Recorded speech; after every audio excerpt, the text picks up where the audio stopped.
Y bueno, todos aquí estamos listos para entrar a Romanos capítulo 8. Realmente cuando yo entro a Romanos capítulo 8, les voy a ser bien honesto, me siento un poco frustrado porque este es un capítulo que se tendría que ver de perdido en unas 3 clases, o sea, de perdido 3, ¿verdad?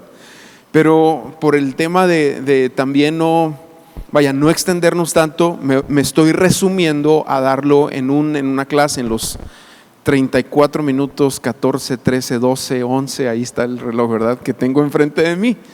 Pero Romanos, yo les animo en el capítulo 8 a que lo lean y lo relean y lo relean decenas de veces. ¿Por qué? Porque este es el capítulo de la libertad del creyente, el capítulo de la libertad del creyente. Y es un capítulo que nos enseña lo que es la verdadera libertad, lo que es el regalo que Cristo ganó por nosotros, nos otorgó a lo largo de la palabra de Dios y en su sacrificio. Vamos llegando al punto, por ejemplo, en el Romanos capítulo 8, donde se nos muestra claramente este tema que él va a hablar. Así que, ¿qué les parece si oramos y me acompañan también en casa a orar, y los alumnos? Vamos a orar, vamos a poner este tiempo delante del Señor y vamos a entrar a Romanos en el 8. Señor, gracias porque tú estás aquí con nosotros, tu Espíritu Santo nos ayuda en esta hora, aún en nuestras debilidades y aún en lo que nos falta a nosotros por comprender de la palabra. Cada vez que la vamos leyendo es como si encontramos algo nuevo, algo favorable, algo más amplio que tú quieres hablar a nuestros corazones y a nuestro entendimiento. Y así queremos entrar ahora a este capítulo 8 de Romanos, en el nombre de Jesús. Amén, amén. También es el capítulo más largo, fíjate, de todo Romanos. Es el capítulo que trae más versículos, porque es donde hay más que decir. Yo lo noto de esa forma, ¿no? En el apóstol Pablo es donde hay más que decir. Podríamos decir que es como la carta de independencia del creyente.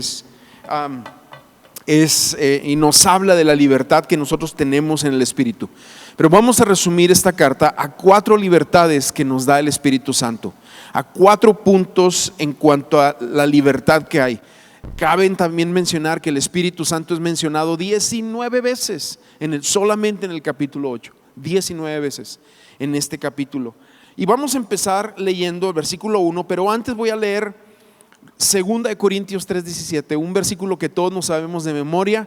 Dice: porque el Señor es el Espíritu, y donde está el Espíritu del Señor, ahí hay libertad. Donde está el Espíritu de Dios, dice la Reina Valera 60, ahí hay libertad. Entonces es necesario entender esto de todo corazón. Entonces, versículo número 1, y entramos al punto número 1. Él nos ha hecho libres de condenación, libres de condenación. Y dice el versículo 1: por tanto, no hay ninguna condenación para los que están unidos a Cristo Jesús, los que no andan conforme a la carne, sino conforme al Espíritu. Entendemos que la condenación es ese peso que carga el ser humano por sus errores. Quien no siente condenación, quien no siente condenación por sus pecados, por sus faltas, por sus errores, por sus transgresiones, por sus ofensas, quien no siente una condenación debe de preocuparse. Porque si una persona se ha dejado, si una persona a lo mejor no tiene al Señor todavía, o no se ha encontrado con Dios a través del Espíritu Santo, a través de la palabra, pero quien no tiene ese sentir de peso, de dolor por sus errores, es porque su corazón se ha encallecido, se ha entenebrecido, y eso es peligrosísimo, ya que personas así están como en otro nivel de pecado, el cual Dios muchas veces, para romperlos, tendrá que venir y quebrar su entendimiento, quebrar lo que son, para que realmente se rindan delante del Señor. Pero la condenación es un peso terrible que carga a la gente. La condenación, la culpa, son enemigos que voltean a ver siempre sobre los errores de tu vida y están ahí constantemente golpeando el alma, golpeando la mente y no te dejan vivir tranquilo. Quien ha cometido pecados y errores, el cristiano obviamente que ya teniendo al Señor peca y no se arrepiente, la condenación será algo que estará ahí tocándole el dedo. ¿Por qué? Porque tenemos que entender que hay algo que el Espíritu Santo nos está llamando a hacer, y lo que nos llama a hacer es a ponernos a cuentas con Dios. Pero cuando no nos ponemos a cuenta con Dios y postergamos el momento de nuestro arrepentimiento, la condenación va a estar ahí. Y es terrible, es terrible. Lleva a la gente aún a cometer suicidios, a no querer nada. Pero el paso que hay entre la libertad de la condenación y el corazón condenado, afligido, culpable, es el arrepentimiento.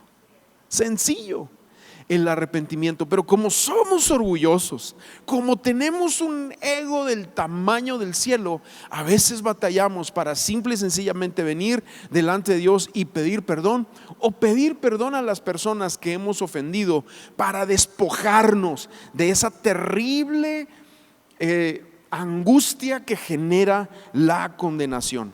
Entonces, obviamente cuando entramos a este pasaje, aquí el Espíritu Santo en la pluma del apóstol Pablo nos dice: no hay condenación para los que están en Cristo Jesús. Y luego usa un término importante: los que no andan conforme a la carne.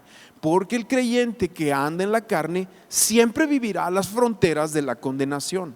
Es el creyente que vive en el Espíritu, que entiende, que sabe, que ha abrazado la libertad que hay en Cristo, y es donde se encuentra esa paz mental e interna que todos necesitamos en el día a día. La condenación produce temor. La condenación hace que la gente sea temorosa, hace que el cristiano se limite en su libertad y le hace vivir constantemente en temor. Otra cosa que hace la condenación es que hace vivir al cristiano en rechazo. Hay un rechazo terrible que no se siente parte de, no se siente parte de la familia, no se siente digno para el servicio, no se siente. Hay tantas cosas que la condenación es como una puerta que abrimos con un montón de demonios detrás de ella, que van a querer venir y tocar y agarrar tu vida cuando andamos en la carne y no nos permitimos entrar a la libertad que hay en Cristo Jesús. Yo conozco a tantos cristianos y veo a tantos cristianos hoy en día que están detenidos, o sea, asisten a la iglesia, le dan check a su domingo, no se separan de Dios totalmente, pero hay algo que no pueden soltar que les causa una condenación, y esa condenación los hace vivir en temor, en rechazo, en amargura. Pero es muy sencillo, como te lo dije ahorita. Es simple y sencillamente un paso de decir: perdóname, ayúdame. Y Dios va a descargar toda la maquinaria del reino de los cielos, su gracia a tu favor, cuando nosotros decimos: perdóname. Increíble, ¿eh? Pero nosotros muchas veces detenemos toda la maquinaria, toda la industria celestial a favor tuya. Ustedes que están metidos ahí en la industria y conocen y ven las líneas de producción, no es nada. El cielo es una industria inmensa, detenida muchas veces por falta de arrepentimiento delante de Dios, delante de las personas, a nuestro favor. Y eso genera la condenación. Versículo 2 dice: porque la ley del Espíritu de vida en Cristo Jesús me ha librado de la ley del pecado y de la muerte. O sea, esto ya lo vimos en el capítulo 7, nos ha librado de la ley del pecado, de la ley y la muerte. Y es entender que tenemos vida en el Espíritu, en Dios, a través de su palabra. Pero también entendemos, de acuerdo al versículo 3, que la ley ya no nos condena. Fíjate cómo dice: porque Dios ha hecho lo que para la ley era imposible hacer. debido a que era débil por su naturaleza pecaminosa, por causa del pecado, envió a su Hijo en una condición semejante a la del hombre pecador. O sea, me encanta cómo lo dice aquí. Dios envió a su Hijo en una condición semejante.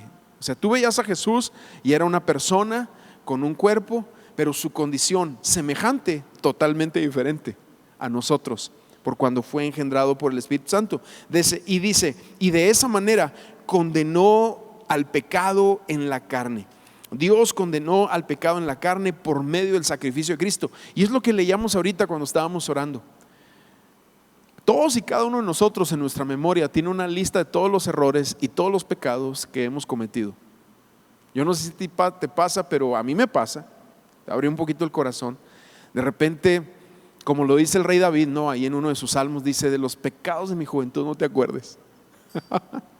Porque hay cosas que de repente tú dices: me voy a descansar, me voy a dormir, y hasta en sueños te acusan, y son como reacciones de tu memoria, y vienen a tratar de tumbarte, ¿verdad? Y de desanimarte. Y a veces te levantas en la mañana, pero ¿qué hice, verdad? Sientes que tus sueños te persiguieron.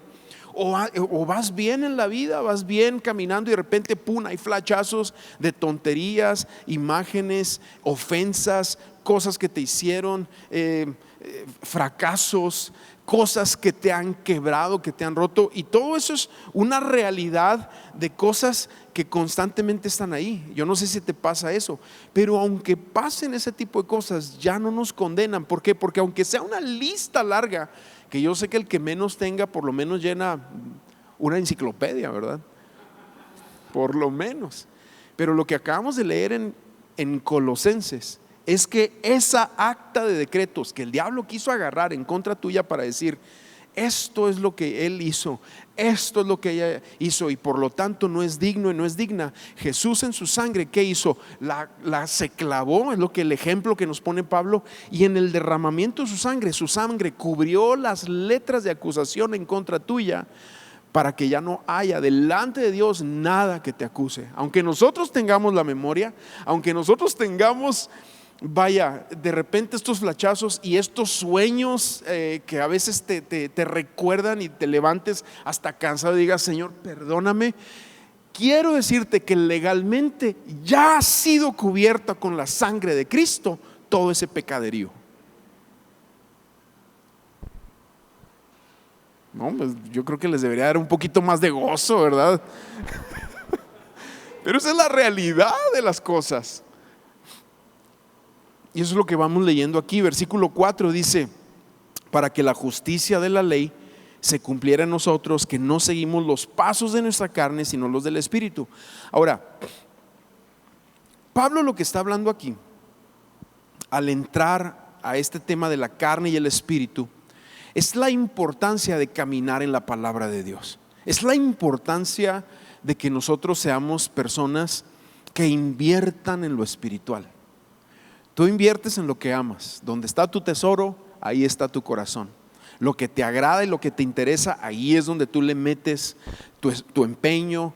Y ahora lo que Pablo te dice es que, de acuerdo a lo que Dios ha declarado sobre tu vida, cambiemos nuestra manera de pensar e invirtamos en lo eterno.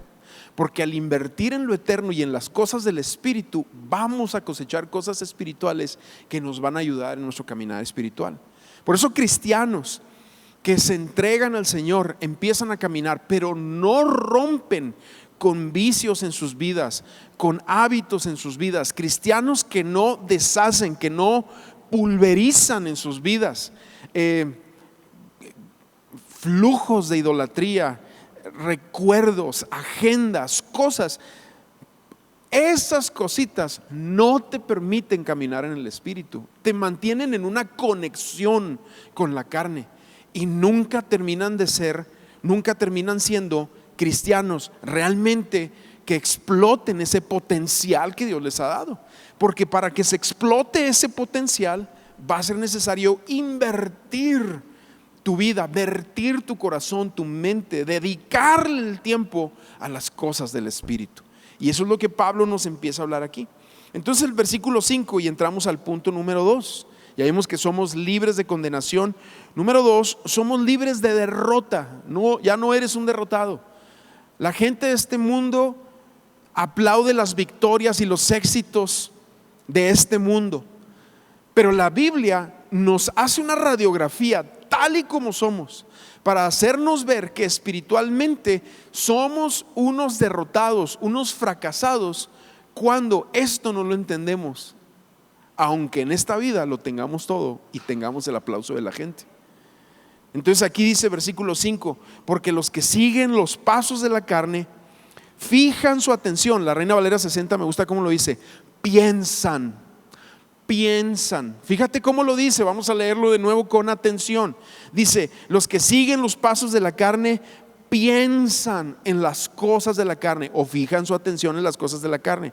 Pero los que son del Espíritu las fijan o piensan en lo que es del Espíritu. Si el creyente quiere vivir en una verdadera victoria espiritual, va a necesitar enfocar su punto de atención, su mente, en las cosas espirituales, en la palabra de Dios. Ese pasaje de Isaías que a mí me gusta tanto: tú guardarás en completa paz aquel cuyo pensamiento en ti persevera, porque en ti ha confiado. Es esencial, y en eso radica el cristiano exitoso, si lo podemos decir así. El cristiano que Dios usa, el cristiano que va avanzando, en eso radica, en que piensa, en que su mente está dirigida. ¿Cuál es el foco de atención de tu mente? ¿En qué estás pensando todo el día?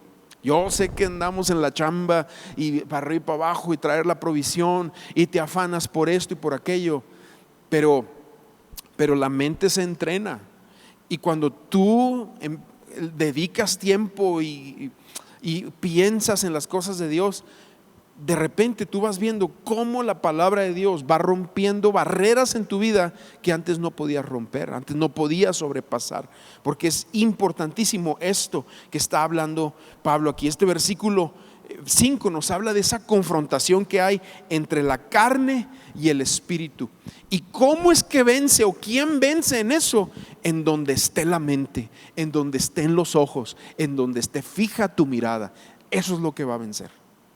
Si tú vas a poner la mira de tus ojos, el deseo de tu corazón en las cosas pasajeras, en detalles de los hombres, en el aplauso de la gente, si ahí vas a centrar tu corazón, toda la vida serás un cristiano que avanza 3 pasos y retrocede 4, y avanza 2 y 1 para atrás.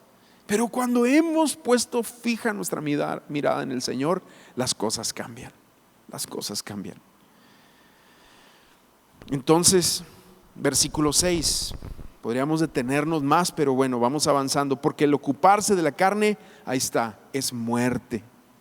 Pero el ocuparse del Espíritu es vida. ¿Y qué?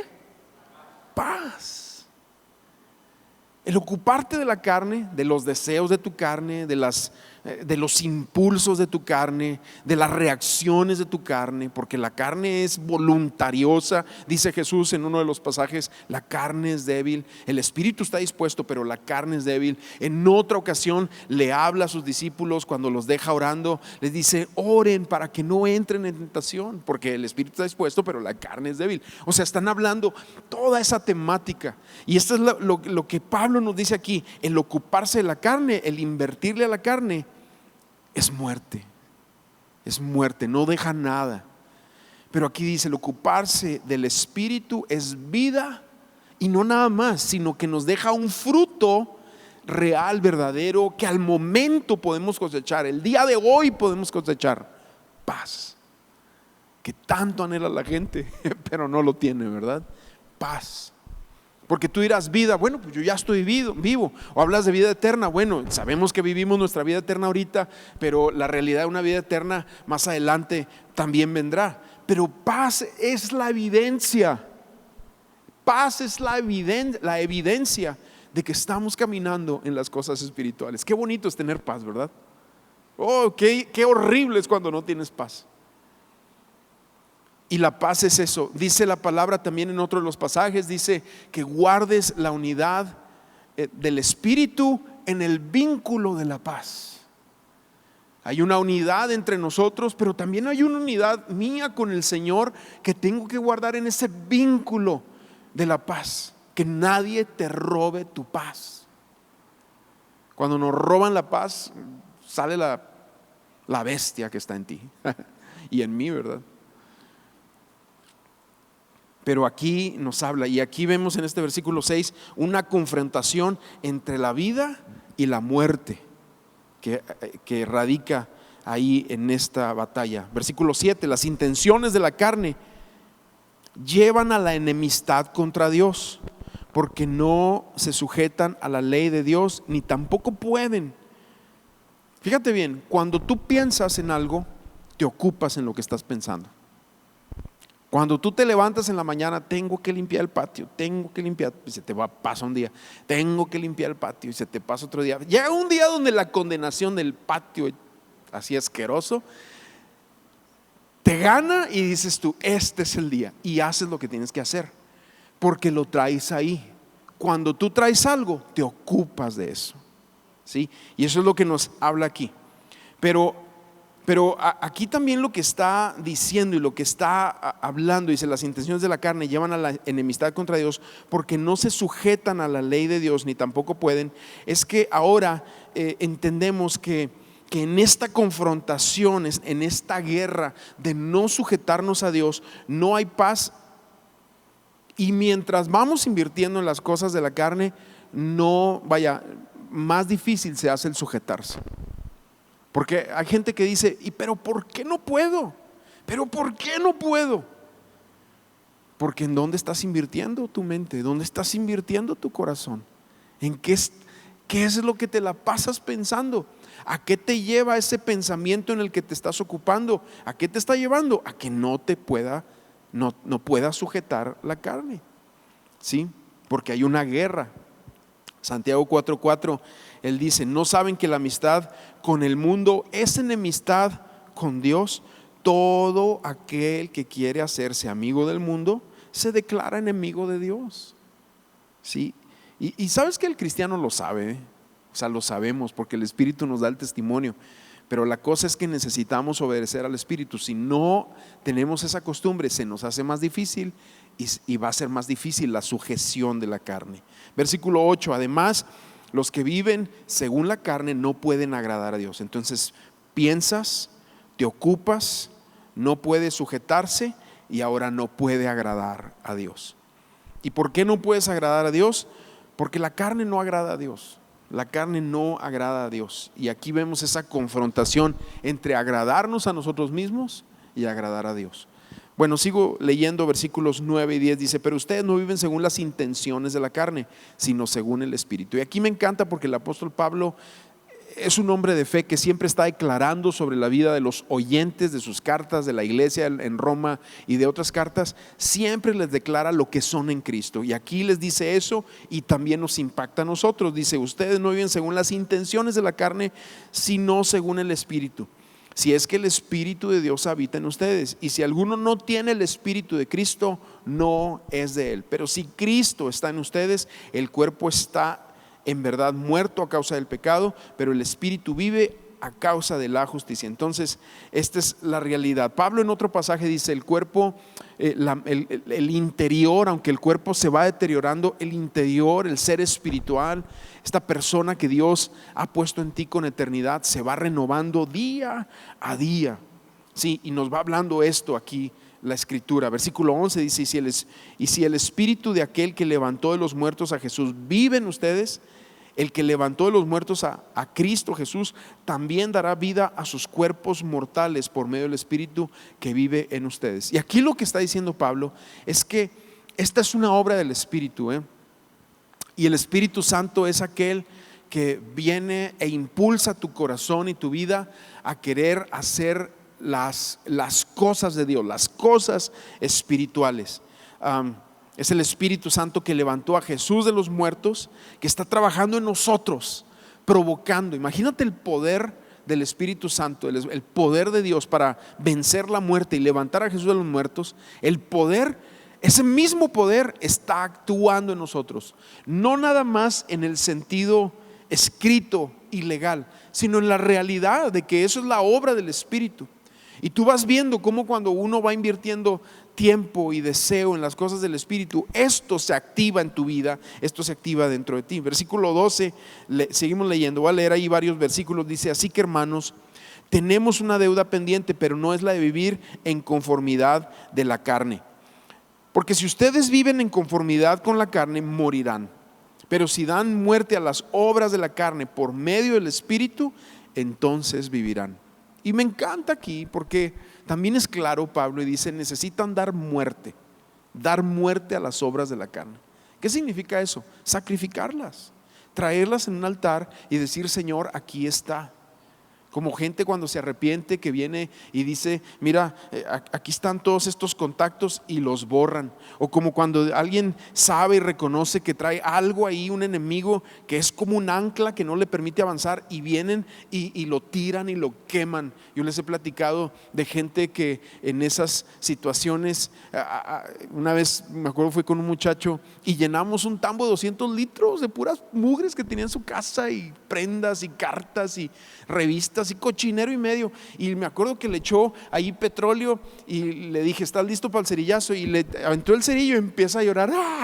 Haz de cuenta que el Espíritu Santo lo liberó en ese momento. Impresionante. Porque si no damos muerte a todas esas intenciones y a esas cosas prácticas que a veces tenemos y permitimos, no avanzamos. Y a veces pensamos que es meramente espiritual. Y sí, empieza como una realidad espiritual, pero si no sacas de tu casa las mugres y la idolatría y las cosas y lo que tienes ahí guardado, y no cambias la agenda y no borras canales, y si no haces esa realidad de práctica, la válvula de escape siempre será la misma, siempre va a salir el mismo pecaderío por la válvula de escape que tú has permitido en tu vida. Por eso es tan importante entender esto espiritualmente, pero también ser prácticos, reales, verdaderos, honestos para poder abordar estas situaciones. Versículo 15: pues ustedes no han recibido un espíritu que les esclavice nuevamente el miedo, sino han recibido un espíritu de adopción, por el cual clamamos: Abba, Padre. Por el cual clamamos: Abba, Padre. El Espíritu mismo da testimonio a nuestro espíritu de que somos hijos de Dios, y si somos hijos, también herederos de Dios y coherederos con Cristo, si es que padecemos juntamente con Él, para que juntamente con Él seamos glorificados. Entonces aquí, bueno, por eso te digo, este es un pasaje que debemos estudiar en varias sesiones, pero no nos da la oportunidad en este momento. Lo podremos hacer en otra ocasión. Sin embargo, aquí hay varios puntos que es importante. No es suficiente tener al Espíritu como quien dice: sí, es que un día yo tuve una experiencia con el Espíritu, sino es imprescindible que el Espíritu nos tenga a nosotros. ¿Sí? Que nos tenga, que nos posea. Esa es la marca de una persona que realmente ha sido, que ha tenido un encuentro con el Señor, que es guiado por el Espíritu. Fíjate, todas estas cosas las dijo Pablo aquí: guiado por el Espíritu, pelea contra su carne, ya no camina en temor, ha recibido un espíritu de adopción que clama, que lo conecta con el Padre. Y Pablo lo expresa como Jesús lo expresó en Lucas: Abba, Padre. Sí, Abba, Padre. O sea, lo conecta con el Padre. El Espíritu da testimonio a nuestro espíritu de que somos hijos de Dios, de que somos herederos de Dios y coherederos con Cristo. ¿Qué significa esto? Que lo que está prometido a Cristo está prometido a nosotros. Por eso dice: si tú padeces como Él padeció. ¿Y cuál es nuestro padecimiento? Esta lucha que presentamos contra la carne. Si tú padeces con Cristo, juntamente con Él serás glorificado. Y esa es una promesa sobre nosotros también. Pero está esta cláusula aquí: el padecimiento.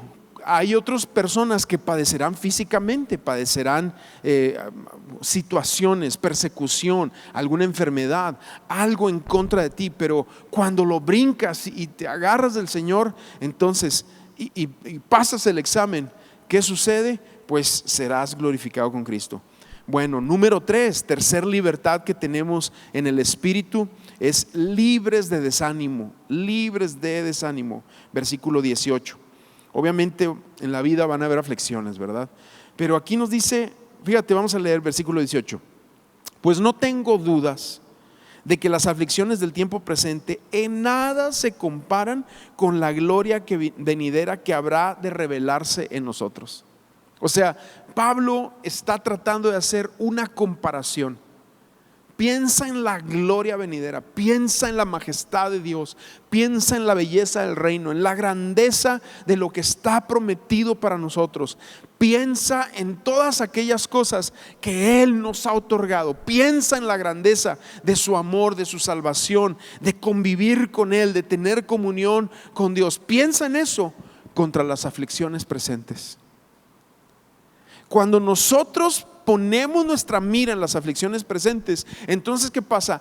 Toda esa industria maquinaria que representa la gracia se hace chiquito, y la aflicción en donde tienes tu corazón se hace grande. Por eso es tan difícil esa convivencia. Por eso Pablo nos está diciendo aquí, nos está poniendo esta comparación, está haciendo este merismo para traer un contraste entre la realidad del reino presente y el reino de los cielos. Y el reino de los cielos obviamente es muchísimo más grande, tan más grande es que Hebreos capítulo 11 versículo 3 dice que lo que se ve fue hecho de lo que no se veía. ¿Y qué significa eso? Que de lo que no vemos, de la fe que tenemos en nuestro Dios, de ahí se gestó todo este mundo, las galaxias, la belleza que hay en la naturaleza, los colores, todo se gestó de nuestro Dios.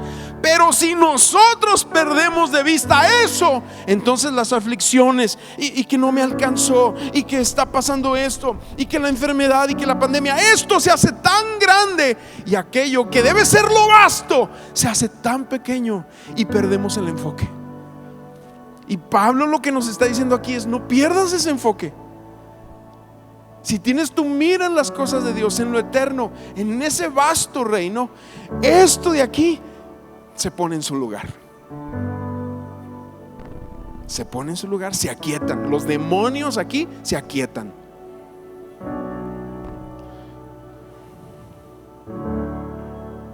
Versículo 19. Porque la creación aguarda con impaciencia la manifestación de los hijos de Dios. Me encanta este pasaje, porque estas aflicciones presentes que todo el mundo trae, los rollos y cómo le vamos a hacer, y que el ahorro, y que aquello, y que los afanes de la vida, y todas esas cosas presentes aquí, dice este versículo, están esperando que los hijos de Dios se manifiesten.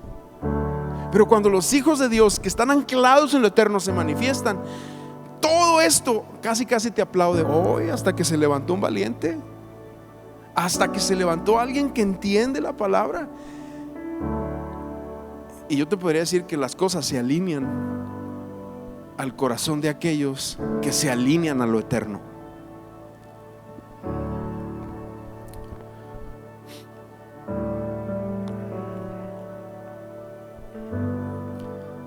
No sé si seguir o platicarte un testimonio, ¿verdad? Pero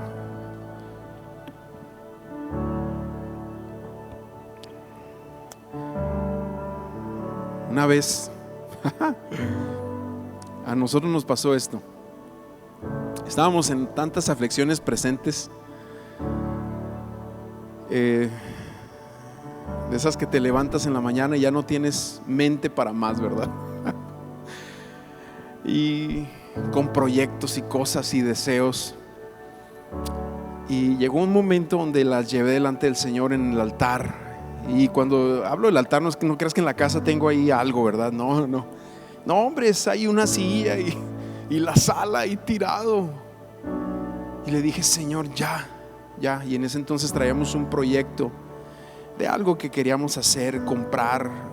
Medio nos habíamos endeudado. Bueno, ahí estábamos en las aflicciones que todo esto causa. Cuando de repente yo estaba por irme a un viaje a Cuba, y yo lo he platicado esto anteriormente, y de estas hay muchas, ¿no? Pero bueno, me iba a ir a Cuba, y en ese momento nos habló un grupo de Estados Unidos que anteriormente habíamos recibido, pero unos cuantos jóvenes habían venido. Nos habló un grupo para decirnos lo siguiente. ¿Sabes que nosotros íbamos a ir a un viaje misionero, exploratorio, y llevamos a algunos jóvenes, así nos dijeron, íbamos a ir a Jamaica? Estamos en el aeropuerto de Dallas, pero anoche se inundó Jamaica. La aerolínea, la única opción que nos dio fue Monterrey. Estábamos viendo en Monterrey en ese entonces. Y el único contacto que conseguimos ahorita son ustedes. Nos podrían recibir, era un grupo de americanos. Y mi esposa es la que contesta el teléfono. Ya saben, los niños están chiquitos, ahí la acción de la casa. Todos aquellos que tienen niños chiquitos se identifican. Y les dice, sí, claro, lo recibimos. ¿Cuántos son? No, pues son 217 jóvenes. ¿Qué? Pero como ya me conocen ustedes, así de aventados que somos, les dijimos que sí. De hecho, yo iba en camino al aeropuerto, me habla mi esposa, me regreso, le hablamos a un pastor amigo de nosotros, nos prestó un auditorio más o menos de este tamaño, colgamos unas cortinas aquí, mujeres de aquel lado, hombres de este lado. En aquel entonces el aeropuerto de Monterrey era la terminal que ahorita es la del centro, creo que es la A, la única que había. Llegaron todos, renté 5 autobuses para ir por ellos. Traían, no. Qué bueno que en ese entonces tenía como unos 28 años, ¿verdad? No sé si ahorita hubiera podido. Estos chavos vinieron, evangelizaron, hicieron de cosas, y al final dijeron, bueno, mira, vamos a levantar una ofrenda para el ministerio de Alan. Levantaron una ofrenda y nosotros estábamos endeudados, y les voy a decir, ¿por qué no? Como con $10,000. ¿Cuánto crees que levantaron? Los $10,000 del proyecto que nosotros teníamos en puerta. Se agarramos y se pagó todo. Pero yo quiero que tú te entiendas algo, hablando de la creación alineada. ¿Será casualidad que el aeropuerto de Jamaica se haya inundado?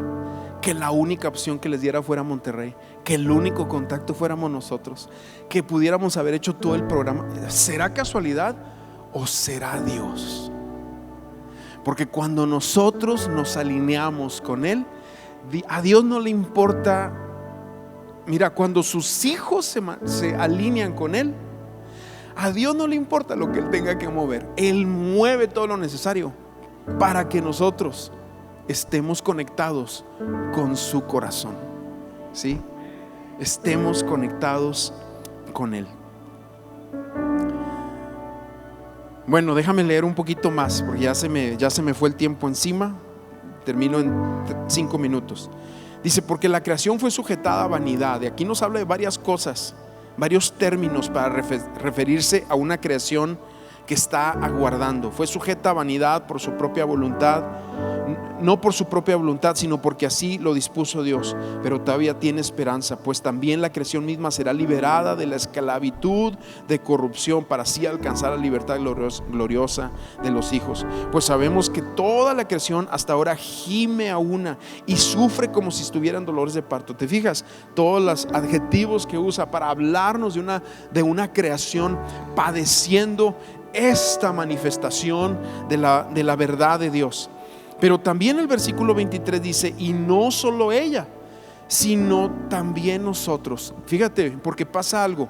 Cuando nosotros entendemos la realidad de lo que estamos hablando, el cristiano se conecta con Dios. Y ahora dice, y no solo ella, sino también nosotros, que tenemos las primicias del Espíritu, gemimos dentro de nosotros mismos mientras esperamos la adopción, la redención de nuestro cuerpo.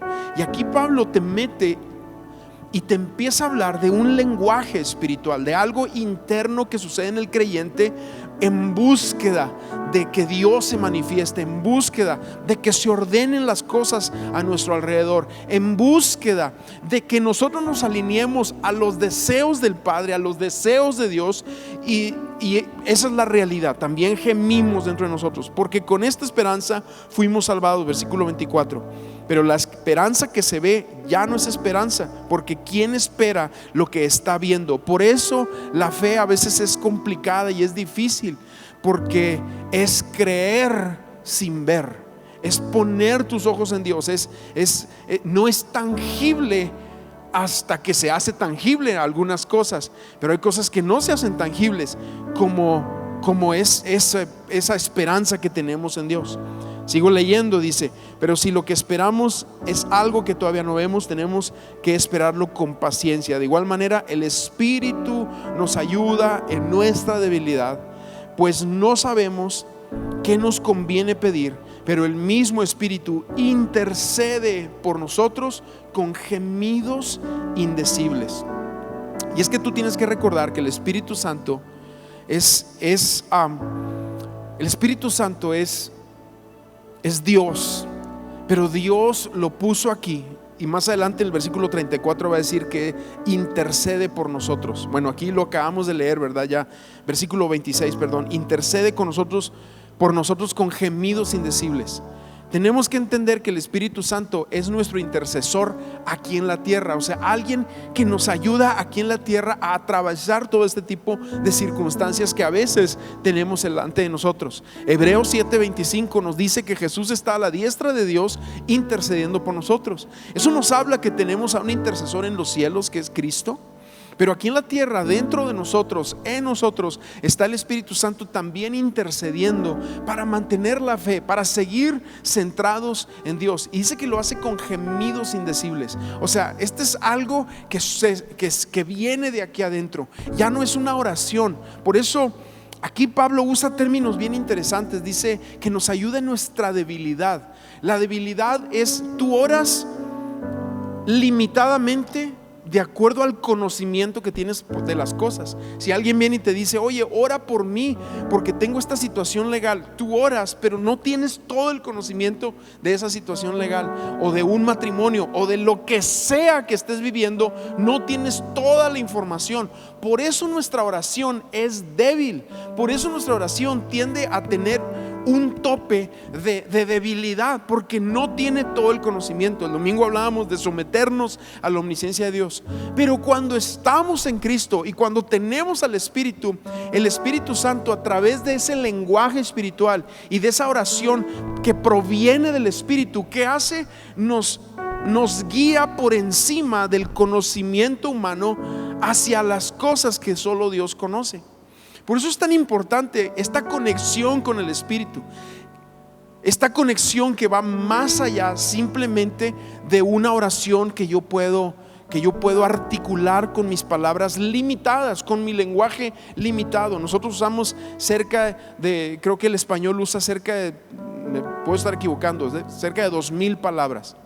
Más o menos son las que usamos. El inglés usa como 5,000 palabras, los más letrados, ¿verdad? Pero ese es el límite que nosotros tenemos.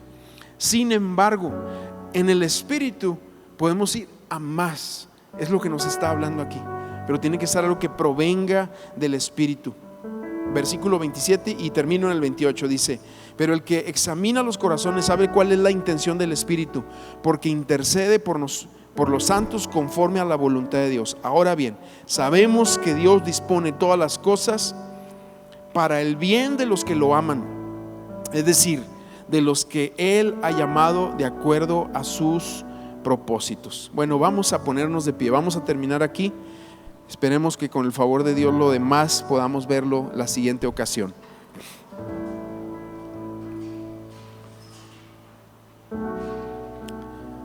Pero ¿qué cosas hay en tu vida que tú dices: he orado y llego como a un tope? ¿Sí? Y he orado tanto y llego como a un tope. Pues a lo mejor necesitamos dejar de orar desde aquí y tenemos que empezar a orar desde aquí. Sí, desde aquí adentro. Cuando Ana está orando, Elí, que está distraído, dice: está borracha esta mujer. Pero dice que Ana era aflicción, eran gemidos lo que salía de su corazón. Algunos dicen que esas eran como las primicias del lenguaje espiritual.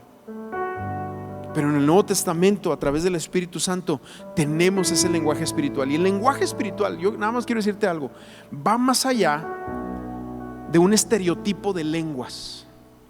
El lenguaje espiritual realmente proviene del interior y se manifiesta a veces con gemidos, a veces con un lenguaje, pero es algo que viene de aquí adentro, algo de aquí adentro. Y lo que Ana estaba queriendo decir: Señor, dame un hijo o me muero, dame un hijo o me muero. Y estaba en esa aflicción interna, ahí tratando de expresar. Creo que a veces nosotros simplemente llegamos al tope de las cosas. Y ella quería un hijo, pero Dios tenía destinado a un profeta, al profeta Samuel, que vino a liberar y a traer una nueva etapa en Israel. O sea, por eso te digo, a veces nosotros pedimos: Señor, la provisión de este mes, Señor, la sanidad de esta persona. Señor, a veces tú crees que es eso limitado que tú alcanzas a comprender, pero Dios, cuando nosotros nos conectamos con Él, quiere llevarnos a otro paso, a otro nivel, a otra cosa, a una conexión mayor por medio de su Espíritu Santo.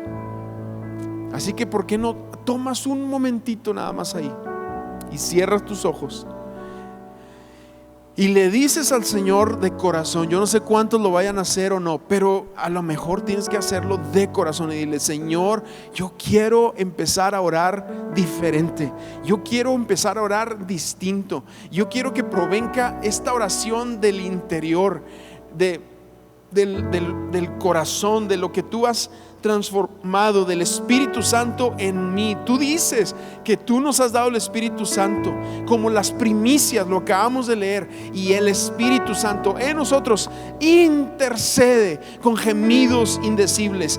Pone en nosotros ese clamor.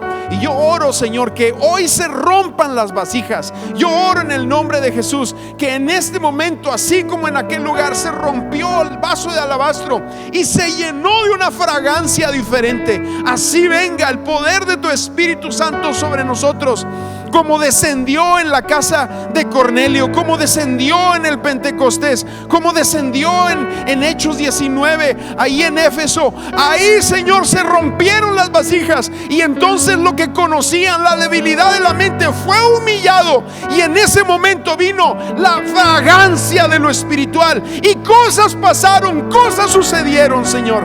Así oramos en el nombre de Jesús, por una intercesión mayor, por una intercesión a otro nivel, por un deseo, Señor, a otro alcance, Señor, delante de ti, en el nombre de Jesús, en el nombre de Jesús.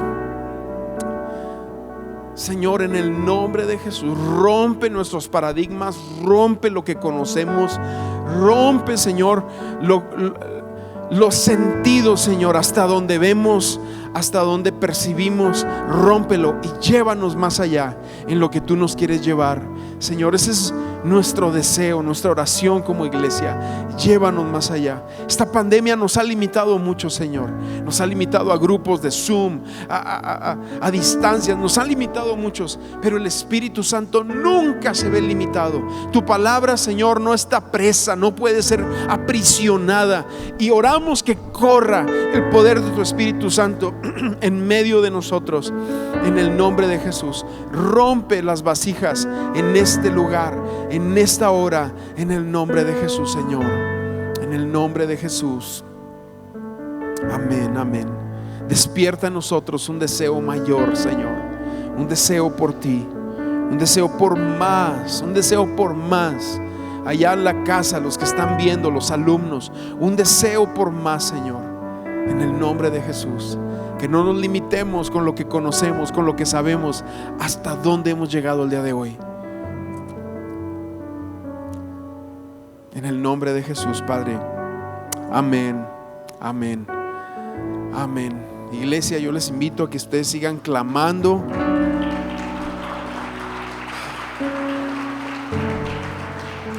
a que busquen, a que como Ana, en sus aflicciones, en las cosas que tienen, no se detengan en pedir. A veces, mira, no hay una, a veces tú dices: pero ¿qué tengo, Señor? Y no es algo que tú traes aquí, es algo que tú traes aquí, y simplemente tienes que ir y postrarte y buscar, y eso de repente vas viendo cómo el Señor lo recibe. Amén.